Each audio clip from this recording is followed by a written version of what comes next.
మహర్షి తమరు నా సందేహాన్ని నివృత్తి చేస్తారన్న ఎందుకంటే ఈవేళ గృహప్రవేశం, ఈవేళ గృహప్రవేశం. ఈ గృహప్రవేశం రోజు నాకు మిమ్మల్ని చూడగానే నాకు గుర్తొచ్చాయి. ప్రతి మనిషికి ఏవో సందేహాలు ఉంటాయి. సంశయాత్మ వినశ్యతే అన్నది శాస్త్రవాక్యం కావచ్చు. కానీ కనుక మీరు ఈ ప్రపంచంలో ఉన్నటువంటి చీకటినంతా సూర్యభగవానుడు ఎలా తొలగిస్తున్నాడో అట్లాగా మానవుల్లో ఉన్న అజ్ఞానాన్ని కూడా తొలగించే జ్ఞానం మీ వద్దకు ఉంది. కావున అది కనుకొనే మిమ్మల్ని నేను అడగాలనుకున్నాను. మరి తమరు ఆనతి ఇచ్చారు కనుక అడుగుతున్నారు. ఒకటి, తమరు ఇప్పుడు ఎక్కడి నుంచి విచ్చేస్తున్నారు, ఈ కార్యక్రమానికి ఎక్కడి నుంచి విచ్చేశారు అన్నది మొదటగా నేను అడుగుతున్నటువంటి విషయం స్వామి అన్నది. ఓహో, ఏమని సందేహం? అవునా, నీ సందేహం చూస్తుంటే ఆశ్చర్యంగా ఉంది. అదే పెద్ద సందేహమా? దానికోసం ఇంతగా అడగాల? నేను ఎక్కడి నుంచి వస్తాను నాయన ధర్మజ?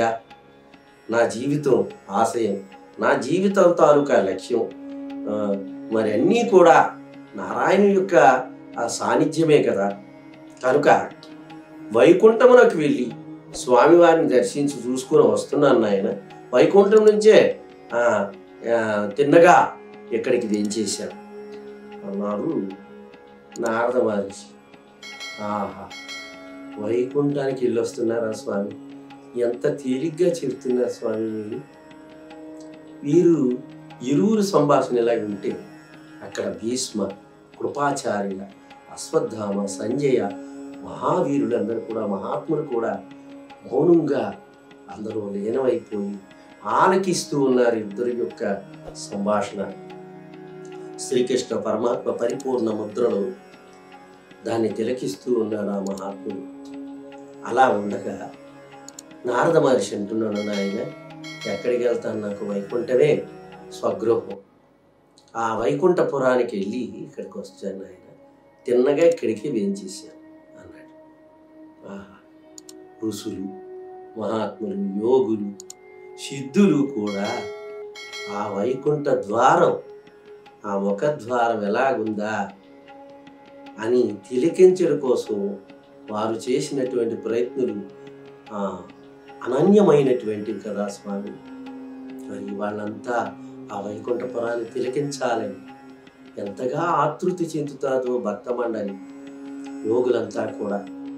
అటువంటిది మీరు తమరు అవలీలగా సునాయాసముగా ఆ వైకుంఠమునకు, అంటే విశాఖపట్నం నుంచి అనకాపల్లి, అనకాపల్లి నుంచి విశాఖపట్నంకి ఎంత తేలికైన ప్రయాణంలా ఉందో ఆ విధంగా మీరు తమరికి వైకుంఠం వెళ్ళాలని మీరు తలంచుకుంటే క్షణాలలో వైకుంఠం వెళ్తారు, చూసి వచ్చేస్తున్నారు. అంటే మీ జన్మ, మీ నడవడి, మీ గొప్పతనాన్ని ఏమని వర్ణించమంటావు స్వామి నారద మహర్షి? మానవ జీవితంలో వైకుంఠాన్ని దర్శించగలమా? ఆ వైకుంఠం ఎక్కడుంది, ఎలాగుంది, ఏ విధంగా నిర్మితమైంది, ఏమిటి స్వామి తెలుసుకోగలుగుతావు? అది భక్త కోటికి మోక్షధామమైనటువంటిదని పెద్దలు నుడుగుతూ ఉంటారు. ఆ వైకుంఠపురం చేరుకున్నటువంటి జీవుని తాలూకా జన్మ ధన్యమని కూడా చెప్తూ ఉంటారు. అటువంటి వైకుంఠపురానికి అతి తేలికగా సునాయాసముగా మీరు అనుకున్న టైంకి వెళ్ళిపోతారు, చూసి వచ్చేస్తున్నారు అంటే అది ఎంత గొప్పదా అన్నది నేను వర్ణించలేను. సరే, తదనంతరము రెండోది విషయం ఏమిటంటే, స్వామి తమరు వైకుంఠానికి వెళ్ళారు కదా. వెళ్ళాను ధర్మజ. ఏమి నాయన? వెళ్ళాను. తమరు వెళ్ళారు కదా వైకుంఠానికి, మరి నారాయణుల వారిని దర్శించి వచ్చారా?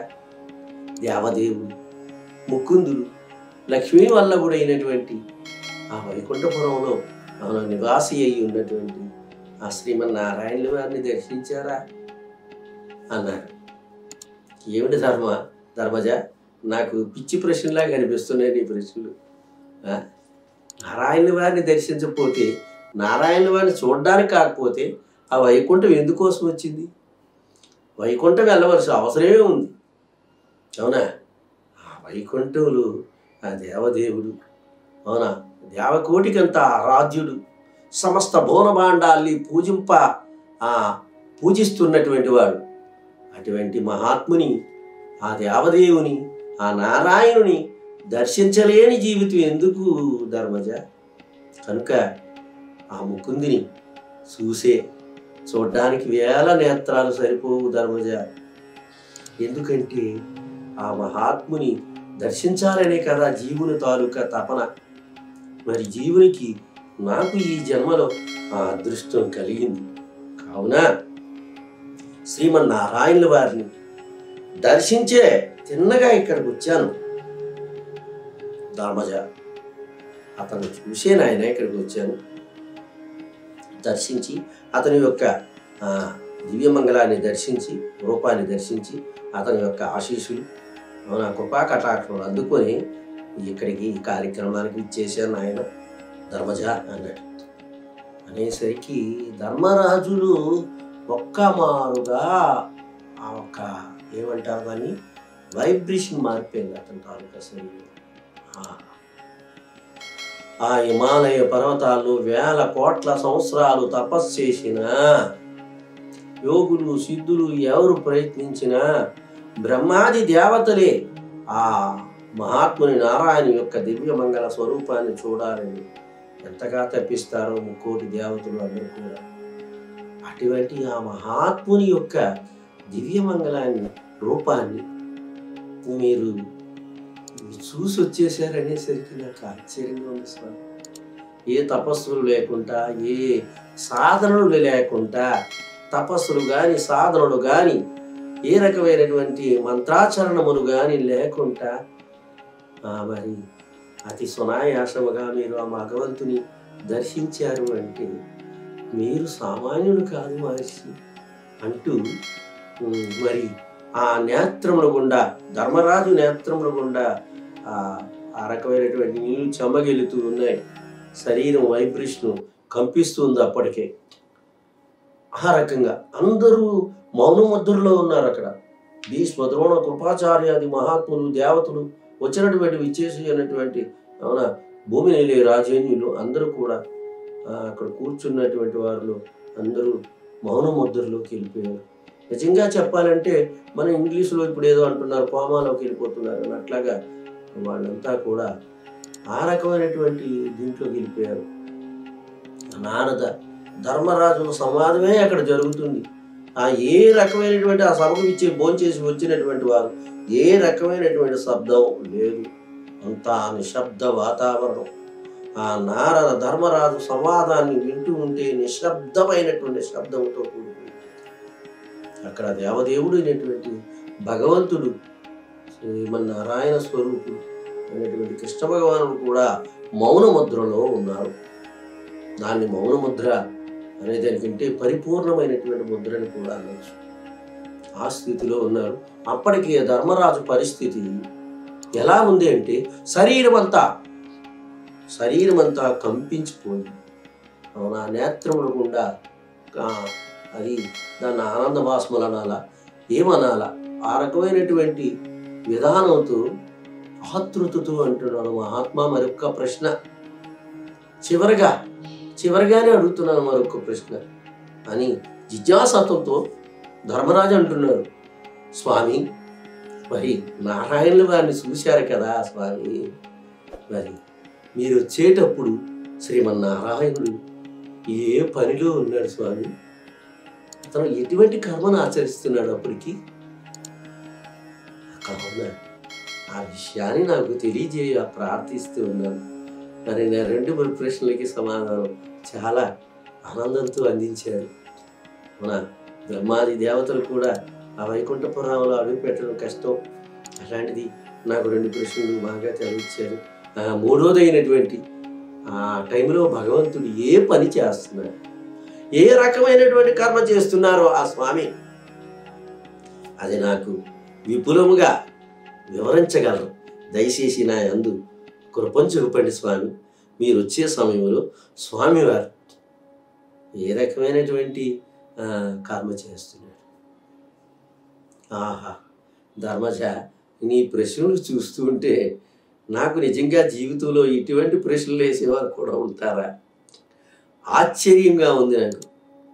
కావున నాయన, నేను వచ్చేటప్పుడు వైకుంఠం నుంచి నారాయణ వారి ఆశీర్వాదములు తీసుకొని వచ్చేటప్పుడు నారాయణ వారు ఏ రకమైనటువంటి కర్మ చేస్తున్నారా అని అడిగారా? ఆహా, ఏ రకంగా ఉన్నారు దేవదేవుడు గుర్తొచ్చింది ధర్మజా. శ్రీమన్నారాయణుడు నేను వచ్చేటప్పుడు సూది, ఏమంటది సూది అంటాం కదా మనం, సూది బట్టలు చిరిగిపోయినప్పుడు మనం కుట్టుకుంటూ ఉంటాం. అటువంటి సూది బెజ్జం అనగా ఓలు కన్నం. ఆ కన్నంలోకి సూర్య చంద్ర నక్షత్రాలు, బ్రహ్మాండాలు, భువనాంతరాలు, అవునా, భువనాంతరాల్ని, పర్వతాల్ని, సముద్రాల్ని, అవునా, వృక్షాలను, అవునా, ఈ సమస్త భువనబండాల్లో ఉన్నటువంటి ఏనుగుల్ని, గుర్రాల్ని, అలాగే సమస్త పిపీలకాది బ్రహ్మ పర్యంతం ఉన్నటువంటి జీవరాశుల్ని ఆ బెజ్యములోకి గుచ్చుతూ ఉన్నాడు. ఆ బెజ్యములోకి గుచ్చుతూ ఉన్నాడయ్యా. దేవదేవుడు అప్పుడు చేస్తున్న కర్మదే. అలా అతను ఆ కర్మలో నిమగ్నమై ఉండగా అతను శరణార విందములకు ప్రణవెళ్ళి, నేను కూడా ఆశ్చర్యశక్తునే అక్కడి నుంచి తిన్నగా మీ కార్యక్రమానికి విచ్చేశాను ధర్మజా. కావున ఆ మహాత్ముడు ఆ రకమైనటువంటి, అది విచిత్రం అంటావా, మహత్తరమైనది అంటావా అంటే ఈ రోజుల్లో మనం అనుకుందాం. శ్రోతలైనటువంటి మీ బోటి వారికి నేను అంటున్నాను, నేను ఈ మధ్యలో ఈ యూట్యూబ్లో అదే వాటిలో తిలకిస్తూ ఉన్నాను. దేవుడు ఉన్నాడా? వైకుంఠం ఉందా? కైలాసం ఉందా? దేవదేవుడు ఉన్నాడా? ఉంటే అతను ఏం పని చేస్తుంటాడు, ఎలా ఉంటాడు, ఏం చేస్తుంటాడు అన్నది చాలామంది ప్రశ్నించుట నేను ఆలకిస్తూ ఉన్నాను. శ్రోతలైనవో మహాత్ములారా, కనుకనే ఈ విషయాన్ని మీ ముందు ఉంచుతున్నాను. ఒకప్పుడు నా గురుదేవుని యొక్క సాన్నిధ్యములో ఈ రకమైనటువంటి సన్నిధులు, ఈ రకమైనటువంటి మహత్తరమైనటువంటి ఘట్టాన్ని నేను విన్నాను. కనుక నారాయణుడు వారు ఈ సమస్త బోనబాండాల్ని సూదు బెజ్జములో కూర్చుతున్నారట. ఎంత అద్భుతమని చెప్పకూడదు, కానీ ఇది వర్ణించడానికి కూడా అలవ కాని విషయం. అట్టి విషయాన్ని ధర్మరాజు విను వెంటనే ఆసనం నుండి, కుర్చీ నుండి కిందకు రాలిపోయాడు పాపం. వెంటనే భీమార్జునుడు వచ్చి అన్నని కిందన పడిపోయినటువంటి తన అన్నగారిని పైకి లేవదీసి మరలా యథాప్రకారము ఆ కుర్చీలో ఆసీనుడు చేశాడు ధర్మరాజు.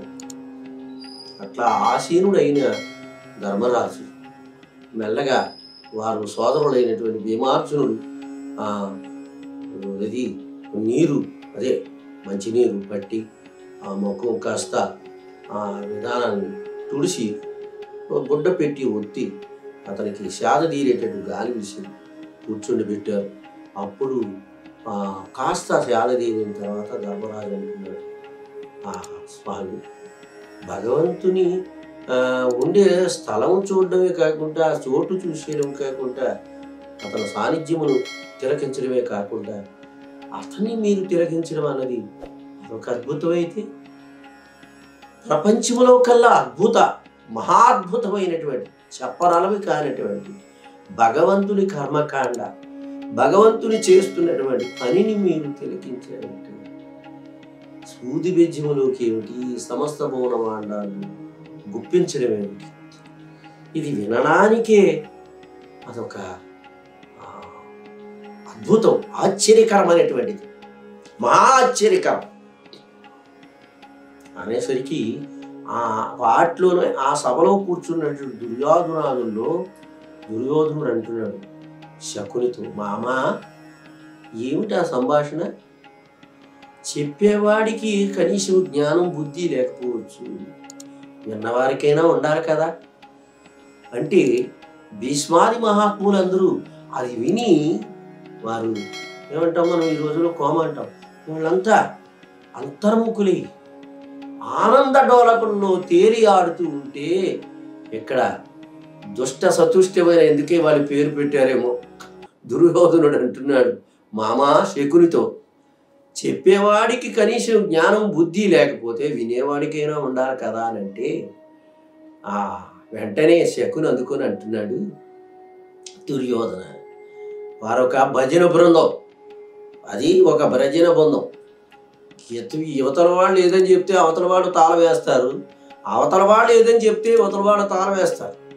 నిజమే, సూది బెజ్జమే ఏమిటి, అందులో ఈ సమస్త బోనబాండాలు అవునా గుప్పించడం ఏమిటి, ఇది ఎక్కడైనా జరిగినది విషయమేనా అంటూ ఉన్నారు. దాన్ని బట్టి ఆలోచించవలసిందే శ్రోతలు. అంటే ఒక సందర్భాన్ని అనుసరించి ఒక్కొక్కరు మనస్తత్వాలు, మంచి కోసం వింటే ఒక్కొక్కరు జీవితాలు వారు స్పందించినటువంటి విధానం ఎలాగుంటుందో మనకు తెలుసు. కొందరికి చెడు వింటే ఎంతో ఆనందం, వాళ్ళు మనస్తత్వాలు వాళ్ళ తాలూకా గుణగణాలు అటువంటివి. కావున ఆ రకంగా వాళ్ళు అనుకుంటూ ఉన్నారు. ఈలోపు అందరూ మెల్లగా మేల్కొన్నారు. శ్రీకృష్ణ పరమాత్మ కూడా నారద మహర్షి అంటున్నాడు, ఇది కూడా చెప్తాను, చెప్పాలి ఇక్కడ. కనుక నారద మహర్షి అంటున్నాడు ఈ విషయాన్ని, ధర్మజ ఇంతవరకు నన్ను ప్రశ్నించావు, చాలా చక్కటైన ప్రశ్నలు వేసావు, నాకు తెలుసున్నంతలో నేను చెప్పుకొచ్చాను. ఇప్పుడు నిన్ను నేను ప్రశ్నించాలనుకుంటున్నాను ధర్మజ. స్వామి, తమరు నన్ను ప్రశ్నిస్తారా? ఈ సమస్త భూమండలంలో కానీ ఊర్ధ్వలోకములో కానీ ఎవరి సంశయములైనా నివృత్తి చేసే జ్ఞాన సంపన్నులు మీరు. కావున మీరు నా జ్ఞానాన్ని, నా ఒక అజ్ఞానాన్ని తొలగించడానికి ఇచ్చేసినటువంటి దేవదేవులు, మీరు నన్ను ప్రశ్నిస్తారా? మీ ప్రశ్నకి నేను సమాధానం చెప్పగలరా అంటే, లేదు నారద, నా ప్రశ్న సమాధానం నీ దగ్గరే ఉంది. అవునా, నీకు తెలియలేని విషయం కాదు, నీకు తెలుసున్న విషయాన్ని ఇప్పుడు నేను చెప్పాలని అనుకుంటున్నాను. స్వామి, మీ ఆజ్ఞ శిరసా వహిస్తాను, అవశ్యం అడగండి స్వామి. ఆనందంతో అంటే తేరుకొని, ఇందాక ఏదో యోగ నిద్రలోకి వెళ్ళిపోయినట్టు వెళ్ళిపోయారు అందరూ. మళ్ళీ ధర్మరాజుని యొక్క ప్రశ్న వినాలని కుతూహలంతో అందరూ ఎదురు చూస్తూ ఉన్నారు. అని అన్నాడు ఏది నారద మహర్షి ప్రశ్న, క్షమించాడు, అతను అడుగుతున్నాడు, ధర్మజ నేను అడుగుతున్నాను, దేవదేవుడైనట్టు ఇందాక నువ్వన్న మాటలే నేను ఇప్పుడు అంటున్నాను. ఆ వైకుంఠం, దేవదేవుడైనటువంటి నారాయణుడు, అవునా, ఆ వైకుంఠాన్ని దర్శించాలన్నా, ఆ నారాయణుడు దర్శించాలన్నా, అతని కర్మకాండని తిలకించాలన్నా బ్రహ్మాది దేవతలకు కూడా అలవి కాదు. అవునా, వారు వేల సంవత్సరాలు తపస్సు చేసిన వైకుంఠం ద్వారం కూడా కనిపించక చాలామంది ఆవేదన చెందినటువంటి వారు ఉన్నారు. మహాభక్తులది ప్రహ్లాద, మార్కండేయ, ఇలా ధ్రువాది, అవునా, అందరూ మహనీయులు. ఆ వైకుంఠాన్ని తిలకించాలని, ఆ నారాయణుని చేరుకోవాలని, అతని దివ్య మంగళ స్వరూపాన్ని అవునా దర్శించి ముక్తులు కావాలన్న ఆలోచనతో ఉంటారు. మరి అటువంటిది నీవే అన్నావు, అటువంటి చాటికి వెళ్ళడానికి ఋషులు, యోగులు, సిద్ధులు సైతం హిమాలయాల్లో మగ్గిపోతూ ఉన్నారు ఆ వైకుంఠాన్ని దర్శించాలని. అలాగే బ్రహ్మాది దేవతలు కూడా ఆ నారాయణుని, బ్రహ్మదేవునికే ఒక్క పాదమే దొరికిందని బలిచక్రవర్తిని పాతాళానికి తరిమినప్పుడు ఒక పాదము ఊర్ధ్వలోకముగా బ్రహ్మపట్నముకు గులేటప్పుడు ఆ పాదం దొరికిందని ఆ బ్రహ్మదేవుడే ఆ పాదాన్ని స్పర్శించి ఆ ప్రక్షాళనము చేశాడని విన్నాం. కనుక అటువంటి దేవదేవుడు ఈ యుగంలో, ఈ ద్వాపర యుగంలో ధర్మరాజు చెంతకు చేరి ధర్మజ ధర్మజ ధర్మజ అంటూ ధర్మరాజు యొక్క క్షేమ కార్యక్రమాలన్నీ చూసుకుంటూ అతని వెంటే తిరుగుతూ ఉన్నాడు అనుకో ఆ నారాయణుడు. మరప్పుడు ఈ యోగులు, సిద్ధులు, బ్రహ్మాదులు గొప్పవారా లేక ధర్మరాజు గొప్పవాడా? పాండవులు, పంచ పాండవులైనటువంటి ఆ ద్రౌపది, వీళ్ళందరి వెనకాల నుండి వారు యోగక్షేమాలు తిలకిస్తూ వారికి కావలసింది ధర్మబద్ధంగా అందిస్తూ ఇక్కడే ఆ ధర్మరాజుతో ఉన్నాడు అనుకోండి ఆ దేవదేవుడు. మరి ధర్మరాజు గొప్పవాడా, ఆ యోగులు గొప్పవారా, సిద్ధులు గొప్పవారా, మాంత్రికులు గొప్పవాడా, తపోధనుడైనటువంటి మహాత్ములు గొప్పవారా? కేవు ధర్మజ, నా ధర్మ సందేహాన్ని నివృత్తి చేయి. ఏమిటి స్వామి తమరు అంటున్నారు? దేవదేవుడైన నారాయణుడు నా చుట్టూ తిరుగుతూ, నా యోగక్షేమాలు చూస్తూ నాతోనే ఉంటున్నాడా? స్వామి, మీరు నాకు జీవితంలో ఎప్పుడూ లేనటువంటి రకమైనటువంటి ఆవేదన. దేవదేవుడు నా చుట్టూ తిరగడమా? ఏమిటి స్వామి, నేనేం పుణ్యం చేశాను? అతను ఎవరు? ఏమిటి? ధర్మజ, ఎంత అమాయకంగా అంటున్నావయ్యా. అదిగో చూడు, సమస్త భువనాల్ని తన ఉదరమందుంచుకొని, తన లోపలే ఉంచుకొని సమస్త భువనాలు పోషిస్తూ కూడా ఏమీ తెలియలేని అమాయకుడి వలే నీ దగ్గర, అది మన ఇంటికి వాచ్మెన్ లాగా అనుకున్నాం.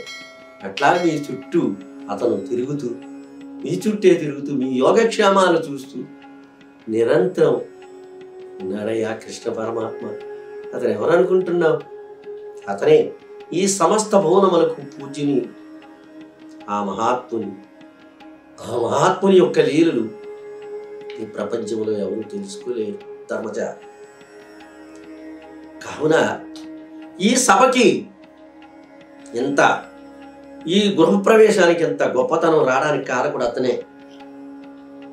అతను ఇక్కడ ఉండబట్టే దేవలోకం నుంచి కూడా దేవతలు, భూమి నలుచెరువులా, ఇందాకే అన్నాను, చతుర్థ సముద్రితమైనటువంటి ఈ సమస్త భూమండలం నుంచి ఉన్నటువంటి రాజేంద్రుడు, అవునా, అలాగే లంకాపట్టణం నుంచి ఇచ్చేసినటువంటి విభీషణాది రాక్షస వీరులు, అవునా, వానరులు అందరూ ఇది తెలిగిస్తూ ఉన్నారయ్యా ధర్మజ.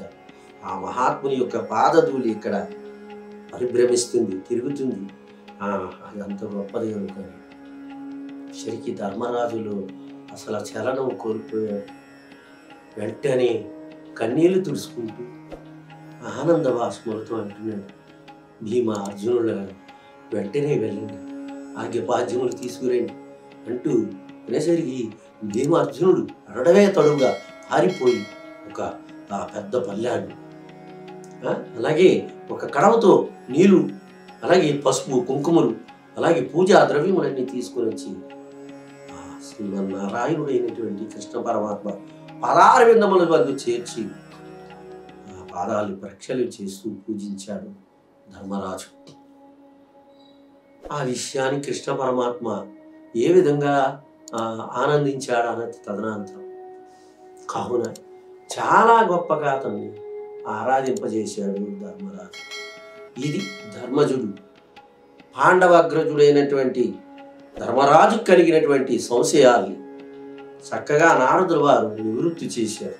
కనుక ధర్మరాజు అంటే వారికి నారాయణుడు సేవ చేస్తున్నాడంటే మానవ జన్మలో మనకి నాయనలారా, మీ శ్రోతలకు అందరికీ నా దగ్గర అటువంటి దేవదేవుని దర్శించి ఆ వైకుంఠాన్ని చూసి ఆ మహాత్ముని యొక్క సావాసం సాన్నిధ్యం వరకు ఇది సామాన్యమైనది కాదు. ఈ కలియుగంలో అంతా బుద్ధే తపస్సు అయిపోయింది మనకి. కావున ఇటువంటి విషయాన్ని తెలుసుకోవడానికి మన ముందునే మహాత్ములు తిరుగుతూ ఉన్నారు. మీరు ఇటువంటి జిజ్ఞాసత్వం కలిగి ఆ దేవదేవుని చేరుకునే మహద్భాగ్యానికి అవునా ప్రయత్నించండి. సెలవు.